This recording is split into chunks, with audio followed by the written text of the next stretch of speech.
श्रोताओं नमस्कार। आकाशवाणी जम्मू का क्षेत्रीय समाचार एकांश हर बार की तरह इस बार भी महीने के पहले वीरवार प्रसारित होने वाले महिला सुरक्षा एवं सशक्तिकरण संबंधी मासिक कार्यक्रम में आपका स्वागत करता है। श्रोताओं, हमारे इस कार्यक्रम में हर बार आप देखते हैं कि हम महिलाओं से जुड़े अलग अलग मुद्दों पर बात करते हैं, अलग अलग विषयों पर बात करते हैं और अक्सर उनमें जो हमारे मेहमान हैं वो कोई महिला ही होती हैं या किसी महिला हेल्पलाइन या विमेन सेल या महिलाओं के लिए काम करने वाली या महिलाओं के विषयों का शोध कार्य या उस पर रिसर्च करने वाली कोई महिला होती हैं जो इस कार्यक्रम में अपने विचार साझा करती हैं कि किस तरह से हम महिला सशक्तिकरण के लिए अपना योगदान दे सकते हैं। लेकिन आज के इस कार्यक्रम में जो हमारे मेहमान हैं वो ना तो महिला है और ना ही कोई बहुत उम्रदराज, अनुभवी और जानकार व्यक्ति हैं जिन्होंने महिलाओं के लिए कोई काम किया हो या उस पर अध्ययन किया हो। वो तो एक छोटे से 20 साल के नौजवान हैं जिन्होंने सिर्फ किताबों में ही नहीं बल्कि वास्तविक जीवन में भी जरूरतमंद महिलाओं के लिए काम करते हुए न केवल अपना, अपने परिवार का या जम्मू कश्मीर का नाम रोशन किया बल्कि दुनिया भर में ख्याति प्राप्त की और 2021 वर्ष का डायना अवार्ड उन्होंने जीता है। जी हाँ, मैं बात कर रहा हूँ उपमन्यु अनिल मगोत्रा की, जो इस समय हमारे स्टूडियो में मौजूद हैं। वो एक लॉ के स्टूडेंट हैं, केवल 20 वर्ष उनकी उम्र है और उन्होंने समाज में महिलाओं के उत्थान के लिए एक बीड़ा उठाया है। तो ज़्यादा समय बर्बाद ना करते हुए उनसे बात करते हैं। उपमन्यु, सबसे पहले आपका इस कार्यक्रम में स्वागत है। Thank you so much. Thank you ji. Upamanyu, आपको डायना अवार्ड 2021 मिला है। ये अवार्ड आपको क्यों मिला है और इतने छोटे से बच्चे को इतना बड़ा अवार्ड? जी, तो पहले मैं आपको बता देता हूँ कि डायना अवार्ड है क्या। डायना अवार्ड जो है वो 1999 में बनाया गया था in memory of Princess Diana, Princess of Wales. और वो इसलिए बनाया गया था क्योंकि जब उनकी मृत्यु हो गई तो उसके बाद उन्होंने ये माना, जो वहाँ के जो उस टाइम के जो प्राइम मिनिस्टर थे गॉर्डन ब्राउन, उन्होंने ये माना कि जस्ट बिकॉज डायना अब नहीं रही हैं लेकिन उनकी लेगेसी ज़िंदा रहनी चाहिए, क्योंकि वो बिलीव करती थी कि young people have the power to change the world, कि जो नौजवान लोग हैं वो दुनिया को बदल सकते हैं। तो डायना अवार्ड एक ऐसा अवार्ड है जो हर साल कुछ गिने चुने लोगों को पूरी दुनिया में मिलता है अगर वो अपनी ज़िंदगी में कुछ ऐसा काम कर रहे हैं जो सेल्फलेस वर्क हो और किसी और के लिए हो।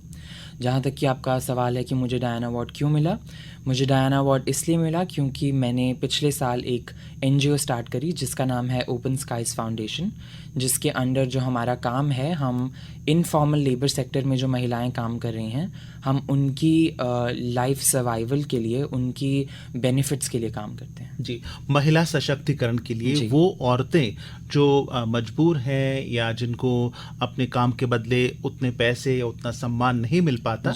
और आपका मैं पेपर में आर्टिकल भी पढ़ रहा था कि आपने विशेष तौर पर महिला अधिकारों की बात की है और उन महिलाओं की बात की है जो अनऑर्गेनाइज्ड सेक्टर में काम करती हैं और उन्हें उतना पैसा नहीं मिलता, उतनी आय उनकी नहीं होती, उनका उतना जो रेम्युनरेशन जो उनको मिलना चाहिए उनके काम की वजह से वो नहीं मिल पाता।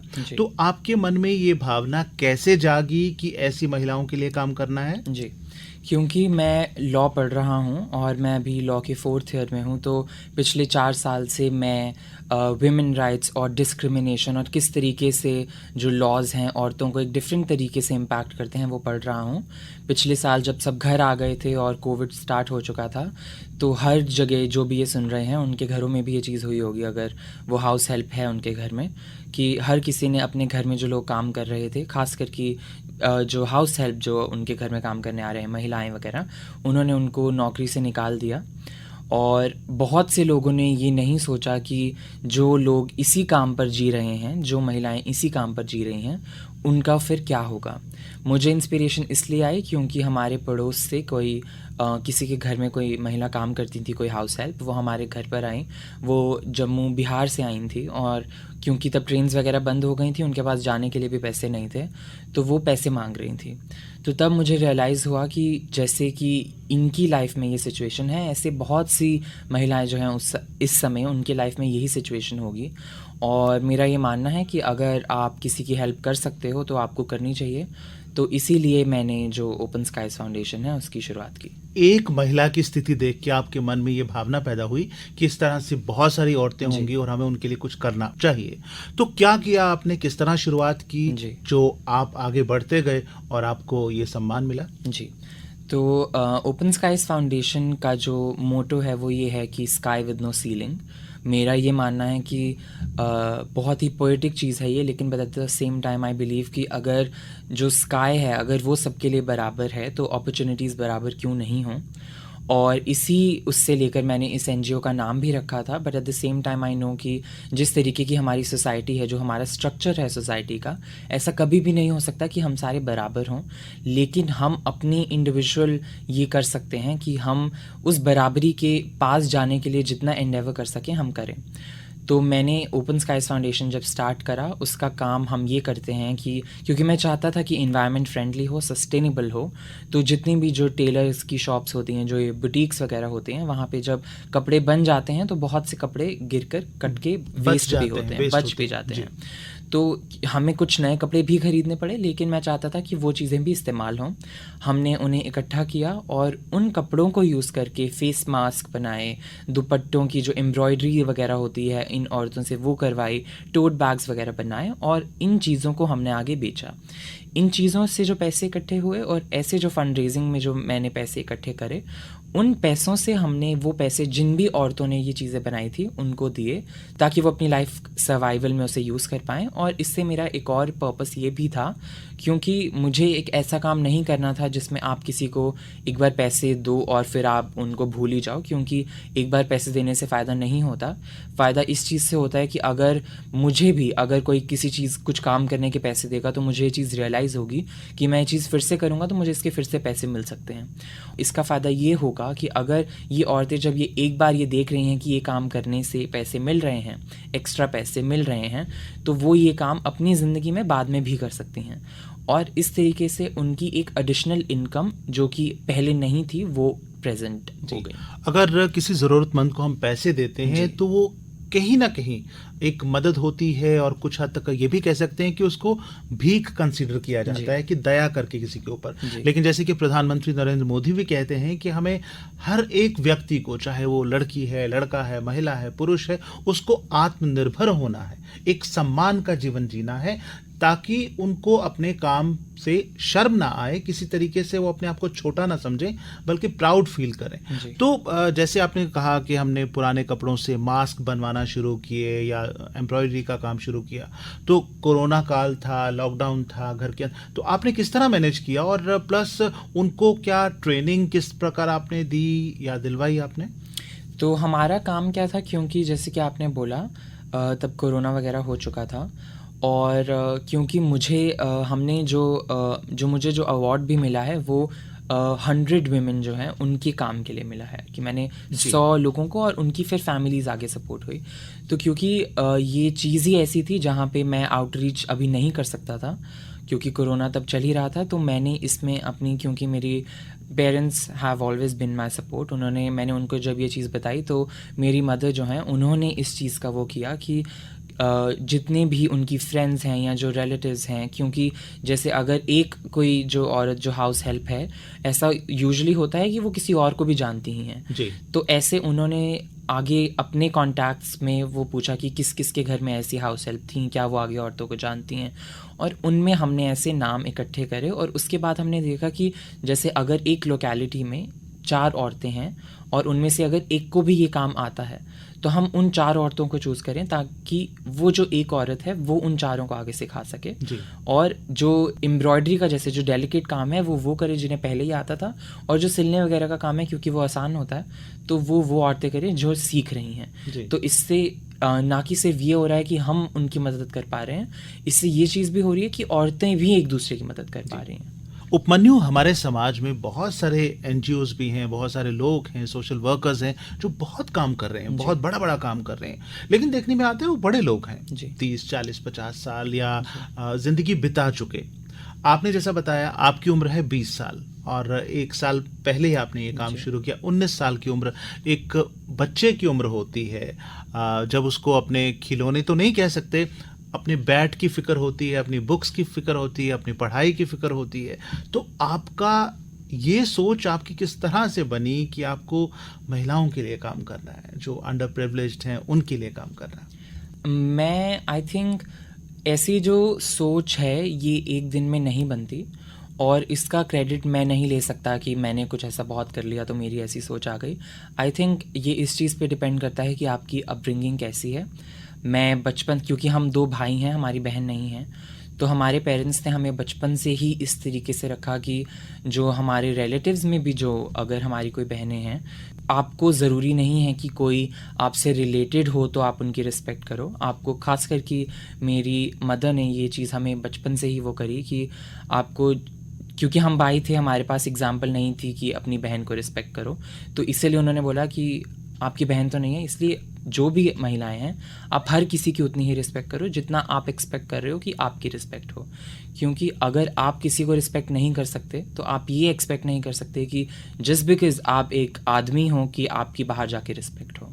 तो इसीलिए इसका बहुत ज़्यादा क्रेडिट मेरे पेरेंट्स को जाता है जिन्होंने ऐसी ही चीज़ें सिखाई, और वही चीज़ें आगे आकर, क्योंकि मैं लॉ भी कर रहा हूँ और मुझे इस चीज़ की नॉलेज है कि कैसे जो लॉ है वो इक्वल नहीं है और कैसे लॉ अलग तरीक़ों से अलग लोगों को इम्पैक्ट करता है। So that multiplied by my upbringing, and क्योंकि मेरी सोच हमेशा से जेंडर इक्वालिटी के लिए रही है, I think is why at a young age I am interested in this work. Upmanyu, एक भारतीय समाज में एक सोच है कि घर में जो बच्चा पैदा होता है वो लड़का है, उसको पढ़ना है और कमाना है, जी। जबकि महिला है, जो बेटी है, वो काम करे, कमाए ना कमाए, उसको इतना महत्व नहीं दिया जाता। क्या आप नहीं समझते कि महिलाओं के पिछड़े रहने का मूल कारण यही है हमारी सोच? और आप लॉ के स्टूडेंट हैं, तो महिलाओं का भी काम करना, अपने पैरों पर खड़े होना कितना ज़रूरी है? मैं आई थिंक अगर हमें इस चीज़ को असेस करना है कि हमारी ये सोच क्यों है कि महिलाएं काम नहीं करें, इसके लिए हमें ये समझना ज़रूरी है कि जो हमारी सोसाइटी है, it is governed bye something called patriarchy. जो पेट्रियार्की का मतलब ही ये है कि जो आदमी हैं उन्होंने ही सोसाइटी बनाई, तो अगर आदमी ही समाज बना रहे हैं तो जायज़ सी बात है कि जिस माइंडसेट से एक चीज़ बनी है वो उन्हीं को बेनिफिट करेगी। जी। अगर मैं कोई लॉ बनाऊंगा, या अगर जैसे मैं कोई लॉ बनाता हूँ, तो मेरा क्योंकि एक आदमी का दिमाग है, तो मुझे उसी तरीके से मैं लॉ बनाऊंगा जिस तरीके से मैंने चीज़ों को देखा है, जिस तरीके से मुझे लगता है सही होगा। मुझे ये पता होगा, चाहे जैसे जो लॉ मेकर्स हैं उन्हें पता है कि औरतों को और आदमियों को बराबर नहीं माना जाता, तो वो उस तरीके से लॉ बनाने की कोशिश करते हैं कि औरतों का भी फ़ायदा हो। लेकिन उन रीजंस का ही मतलब क्योंकि वो लॉज पुरुष बना रहे हैं, इसलिए जो लॉज हैं वो औरतों को बेनिफिट नहीं कर पाते। क्योंकि बहुत सी बार ये केसेस ऐसे भी होते हैं कि मैं पहले ट्रिगर वार्निंग दे दूं, मैं रेप के बारे में बात कर रहा हूँ, कि बहुत से केसेस ऐसे भी होते हैं जहाँ पे जो कोर्ट है वो बाद में ये कह देता है कि जो रेपिस्ट है उसको ये बोल दिया जाता है कि तुम्हें इससे शादी करनी पड़ेगी, जो विक्टिम है, क्योंकि उनके हिसाब से यही वो है। मतलब ये अगर जिसके साथ तुमने ये इतनी बड़ी गलत हरकत करी है, अगर तुम उससे शादी कर लो तो फिर क्या प्रॉब्लम है? जी। लेकिन अगर यही लॉ एक औरत ने बनाया होता और एक औरत के माइंडसेट से देखोगे तो आपको ये चीज़ रियलाइज़ होगी कि ये लॉ फंडामेंटली रॉन्ग है, क्योंकि इससे वो औरत जो है वहाँ पे ये चीज़ नहीं बोल रही कि हमारे एक सेक्सुअल रिलेशन हो गया, वो ये चीज़ बोल रही है कि वहाँ पे लॉस ऑफ डिग्निटी हुआ। अगर किसी ने बोला नहीं है कि आप मेरी पर्सनल एजेंसी मुझसे छीन सकते हो, मुझे फिजिकली या मेंटली एक्सप्लॉइट कर सकते हो, तो how dare you to how could you do that? Yes. और कितना ये आपत्तिजनक है कि एक व्यक्ति अगर किसी लड़की का बलात्कार करता है, उसका रेप करता है, और उसकी कंपनसेशन उसको ये दी जाती है कि उसको सारा जीवन उसी अपराधी के साथ जीना है। जी। तो इसी से मेरा मतलब ये है कि जैसा कि अगर coming back to your question कि क्यों ऐसे हो, मतलब कि लड़कियों को पढ़ाना वगैरह का, तो वो इसलिए ही है क्योंकि ये rape is a very big example. लेकिन जैसे जैसे आप एग्जाम्पल्स को नीचे आते जाओगे वैसे वैसे हम ये देखते हैं कि घर में स्टार्टिंग से ही माहौल ऐसा होता है। अगर किसी का एक बेटा भी है और एक बेटी भी है और कोई गेस्ट आए हैं तो बेटी को बोल देते हैं कि जाओ पानी ले आओ, क्योंकि तुम्हें आगे जाके भी ये करना है, तुम्हें ये चीज़ें सीखनी हैं। लेकिन बेटे को ऐसा ट्रीटमेंट नहीं होता, बेटे को होता है कि इसने पढ़ना है। अगर पैसे नहीं बचे घर वालों के पास इतने एजुकेशन के लिए, तो वो पैसे वो लड़के की उसमें वो कर देते हैं कि इसने तो अगले घर ही जाना है। ये सारी चीज़ें पेट्रियार्की की वजह से ही होती हैं, क्योंकि हमें लगता है कि मतलब ये सोसाइटी की शेप ऐसी है कि एक औरत को पढ़ाने का फ़ायदा क्या होगा अगर उसने घर में रहना ही नहीं है, हमारे लिए कमाना ही नहीं है, हम उसके लिए क्यों करें। लेकिन हम ये चीज़ नहीं समझते कि आफ्टर एक फैमिली, मतलब बिफोर एक फैमिली से पहले इंसान एक इंडिविजुअल होता है। और अगर आप फैमिली को साइड पे कर दो, नेशनैलिटी को साइड पे कर दो, एक इंडिविजुअल ही रह जाता है। और अगर उस इंडिविजुअल के पास टूल्स ऑफ एजुकेशन नहीं हैं, तो अगर आप पढ़े लिखे नहीं हो तो आप अपने लिए खड़े कैसे हो सकते हो। आपको ये पता है कि आपके साथ गलत हो रहा है, लेकिन आपको ये नहीं पता कि उस गलत को आप सुधार कैसे सकते हो। जी, आज हमारे स्टूडियो में उपमन्यु हैं, जो कि डायना अवार्ड 2021 के विजेता हैं और बहुत अच्छी बातें हमारे साथ साझा कर रहे हैं। आपसे मैं ये पूछना चाहता हूँ कि आप लॉ के स्टूडेंट भी हैं और आप इस फील्ड से जुड़े हैं, वुमेन कॉज के लिए आप काम कर रहे हैं। भारत में महिलाओं की, वर्किंग वुमेन की स्थिति क्या है और कितनी पिटिएबल है वो? आई थिंक जो भारत में जो सिचुएशन है, and it's not just India, it's all over the world, कि जो महिलाएं जिनको अपॉर्चुनिटीज़ मिलती भी हैं काम करने की, जिनको वर्क प्लेस तक पहुंचने की वो भी मिलती है। मतलब आप सारे एग्जाम्पल्स छोड़ के अगर आप फिल्म इंडस्ट्री का भी अगर आप एग्जांपल देखो, तो हम बहुत बार ये चीज़ देखते हैं कि जो बहुत बड़ी बड़ी एक्ट्रेसेस भी हैं वो भी इस चीज़ के बारे में कंप्लेन करती हैं कि उन्हें उतनी पे नहीं मिलती सेम काम की जितनी एक मेल एक्टर को मिलती हैं। जी। और ये सारी प्रॉब्लम्स इसीलिए हैं क्योंकि हमें फंडामेंटली हमने जो आदमी जो हैं, मेल जो हैं, उनको हमने एक पेडेस्टल पे बिठा के रखा है कि अगर एक फिल्म का जो पोस्टर है उस पर अगर जो आदमी की शक्ल बड़ी होगी तो लोग जाके देख लेंगे क्योंकि इसमें ये है या वो है। लेकिन अगर पूरी की पूरी फिल्म भी एक औरत के बारे में ही होगी तो भी वो चीज़ जो है क्योंकि जो प्रोड्यूसर्स वगैरह भी हैं उनको भी हमारी समाज की जो सोच है उसके बारे में पता है कि अगर हमने एक फ़ीमेल ड्रिवन फिल्म बनाई तो उतने पैसे इकट्ठे नहीं होंगे। तो ये चीज़ जो है, ये तो एक फिल्म इंडस्ट्री की एग्जांपल हो गई। नॉर्मल छोटे ऑफिसेज जो प्राइवेट हो गया, कॉर्पोरेट हो गया, गवर्नमेंट, जहाँ पे भी आप जाएंगे, चाहे गवर्नमेंट में पे रोल सेम है, वहाँ पे रिस्पेक्ट सेम नहीं है। वहाँ पे औरतों को उस तरीके से रिस्पेक्ट नहीं किया जाता, उनका ओपिनियन उस तरीके से नहीं सुना जाता। उनका होता है कि ये क्या ऐसा बोल देगी अगर कोई औरत, या एंड ये चीज़ कॉर्पोरेट में भी बहुत वो है कि अगर कोई औरत अपना ओपिनियन देती है तो मैंसप्लेनिंग की प्रॉब्लम इस देयर कि एक चीज़ जो एक लड़की ने बोली वही एक लड़का दोहराएगा, लेकिन लड़की को ही समझाने की कोशिश करेगा कि तुम्हें थोड़ी पता है। या अगर एक लड़की ने अपने वर्क स्पेस में एक ऐसी चीज़ बोली कि मतलब इंक्रीज माई पे रोल, या एक कोई डाइवर्जेंट ओपिनियन हुआ तो बोलेंगे कि शी इज़ प्रॉबेबली मेंस्ट्रुएटिंग, शायद ये पीरियड्स पे है तो अभी इसके मूड स्विंग्स हो रहे हैं, इसे कुछ नहीं पता, ये कुछ भी बोल रही है। तो ये सारी चीज़ें जो हैं ये लड़कों को फेस नहीं करनी पड़ती। एक लड़की का ओपिनियन स्टार्टिंग से ही सही माना जाता है। रेस जो है लड़की और लड़की की, ये प्रॉब्लम है कि एक लड़का जब कोई चीज़ बोलता है हम स्टार्टिंग से ही ये मान के चलते हैं कि ये ठीक बोल रहा है, ये हमारी सोच में अंदर है। लेकिन अगर एक लड़की कोई चीज़ बोलती है तो लड़की को स्टार्टिंग से ही अपने आप को डिफेंड करना पड़ता है कि मैं सही बोल रही हूँ, वो प्रूफ करना पड़ता है, और लड़के को वो चीज़ प्रूफ नहीं करनी पड़ती। इतनी छोटी सी उम्र में आपने इतना बड़ा बीड़ा उठाया, हालांकि आप ये मानते हैं कि आपने जो अचीवमेंट हासिल की है वो बहुत बड़ी नहीं है, अपने लेवल पे आपने अपनी तरफ से अच्छा काम किया है। उपमन्यु का भविष्य में आगे चलकर इस क्षेत्र के लिए योगदान देने का क्या कार्यक्रम है, क्या करना चाहते हैं आप अपनी लाइफ में? जी, वुमेन कॉज के लिए। जी, तो addressing the first part of the question, actually जो डायना अवार्ड जो है वो डायना की जो थी उनकी सोच पे बना था कि आप एक अच्छा काम कर रहे हो तो आप वो एक अवार्ड की एक्सपेक्टेशन से नहीं करोगे। इसीलिए जो ये सुन रहे हैं, अगर कोई डायना अवार्ड के लिए फ्यूचर में चाहे कि उन्हें भी मिले, तो ये चीज़ भी जानना ज़रूरी है कि आप अपने आप को नॉमिनेट नहीं कर सकते, क्योंकि वो यूनाइटेड किंगडम का अवार्ड है, आपको एप्लीकेशन वहाँ भेजनी पड़ती है। तो आप एप्लीकेशन खुद नहीं भेज सकते, अगर किसी ने आपका काम देखा है वो भेजते हैं। So since I have this opportunity right now, I would also like to thank Mrs Neera Chaturvedi. वो दिल्ली में संकल्प स्पेशल स्कूल चलाती हैं इंटेलेक्चुअली डिसेबल्ड लोगों के लिए, और वहाँ पे मैं वॉलंटियर वर्क करता था, तो उनको पता था कि मैं ये एनजीओ का काम कर रहा हूँ और उन्होंने मुझे नॉमिनेट किया और फिर मुझे ये अवार्ड मिला। So I was not expecting that I would win this.